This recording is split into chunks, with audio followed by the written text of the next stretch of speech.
Hey everyone, Chillventer 2024, day one.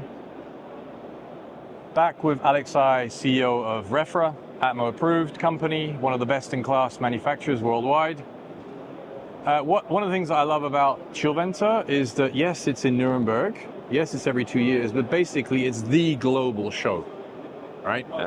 Everyone around the world's coming for this, right? You got Americans coming, you got Asians coming, you've got Latin Americans, Africans, and the Middle East. I've heard many languages already today, right? And why are we having this interview now is because Alexei has got a solution for these high temperature ambients that we typically find in the Middle East, right? For supermarkets. Yeah, right? This is actually for supermarkets or bakeries. Yeah. So this is exciting because, you know, this is a market that has to migrate to climate-friendly solutions. And here we have a leading provider of one of those solutions. So Alexei is going to tell us a little bit what's so special about this unit behind us. So Alexei, one of the things that you've obviously identified in the Middle East, the typical refrigerant used for commercial refrigeration is 404A? At the moment, yes. Yeah? And here you've got a solution that can compete with that, right? Yes, we always trying to give this additional natural refrigerants perspective to everyone else, not only in Europe. Yep. Because in Europe it's some kind as a trend. Yep. In all other countries it's not. Yep. And this is kind of our mission as Atmo approved company. Yep. And you're also pushing us all the time. Yes. No 404. Yeah. So this is just common normal CO2 cascade system. The only specialty that we've done it all together. This is air-cooled condenser with the propylene circuit, which is working directly on direct expansion to CO2, subcritical CO2. Okay. This is from what all the market on CO2 started, subcritical CO2. Yeah. So you're kind of going back to the roots, but this time you're combining the two natural refrigerants. Yes, as before it was HFC plus CO2, and now we are going with the...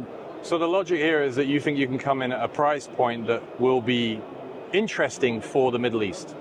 I think when we are offering the all-in-one solution, when you are having like plug-and-play unit, it is easier for installer to install it. Mm-hmm. You don't need to play around condenser, subcritical CO2 unit, the condensing unit, or rack of the propylene. Yep. You have everything combined with its own controls, and then you don't use so much time and knowledge to install the machine. So it doesn't have all the bells and whistles, but you're bringing a packaged unit together, right? And you're doing it in a way where you're combining two natural refrigerants. Actually, we can do even more. Yeah, you could, but that would come at a higher price. No, even with this kind of machine, just this machine is quite small to have it here on booth. How many kilowatts is this one? 40 kilowatts. 40.